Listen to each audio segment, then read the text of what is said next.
From Hurricane Harvey to a superstorm named Sandy. The whole parking lot and beach is flooded out now. It was a decade defined by extremes. Oh my God, the building's gonna fall. A 9.1 magnitude earthquake slammed eastern Japan in 2011, triggering tsunami waves.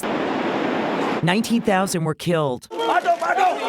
In 2015, nearly 9,000 died in Nepal's earthquake near Kathmandu. Although there were miracles dug out of the rubble, a beautiful baby providing a measure of hope. Still got about 11 or 15 people missing.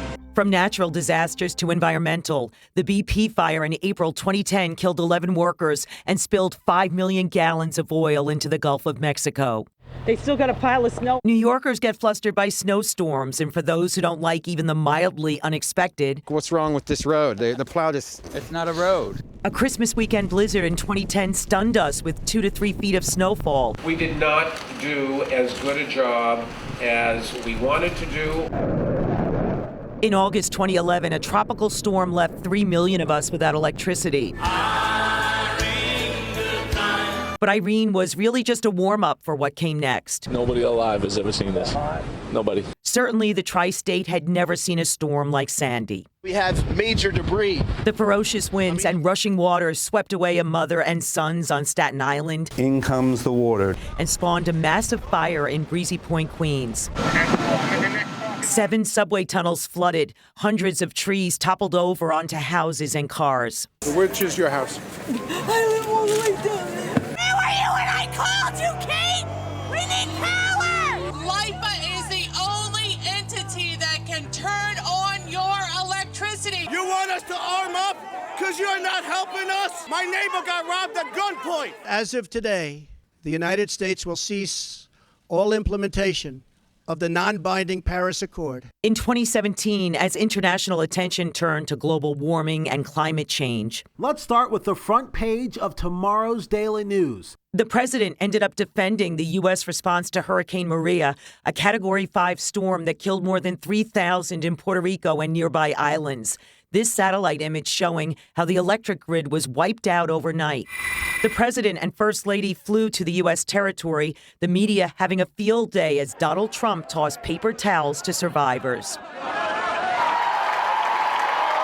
16 months later, the Tony-winning creator of Hamilton, Lin-Manuel Miranda, brought the show to Puerto Rico. History has its eyes.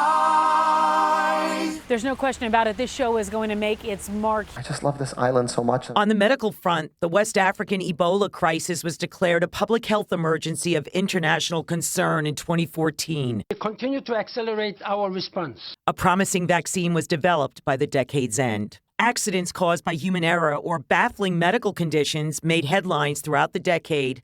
A casino bus driver who fell asleep in March 2011 lost control near the Hutchinson River Parkway and 14 people were killed. I heard something that sounded like a giant explosion, like a plane crash, and I saw the train derail. The Metro North Hudson line has 29 stops, and the 4 commuters who perished aboard the 5:54 a.m. from Poughkeepsie all boarded at different points. NTSB has arrived on site. Then in 2016, the guy who accelerated coming into the Hoboken, New Jersey transit station was diagnosed with severe sleep apnea. In 2015, a gas explosion in a sushi restaurant on East 7th Street proved deadly. Found my brother Nicholas. In 2018, a sightseeing ride out of Kearny, New Jersey had started promising enough.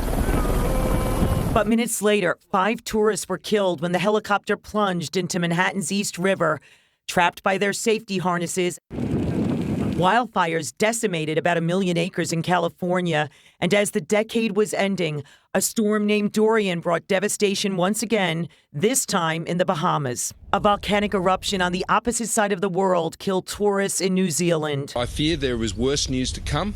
And for the French, there was still uncertainty about the future of their iconic cathedral in Paris, Notre Dame, after a massive fire that may have started with a cigarette.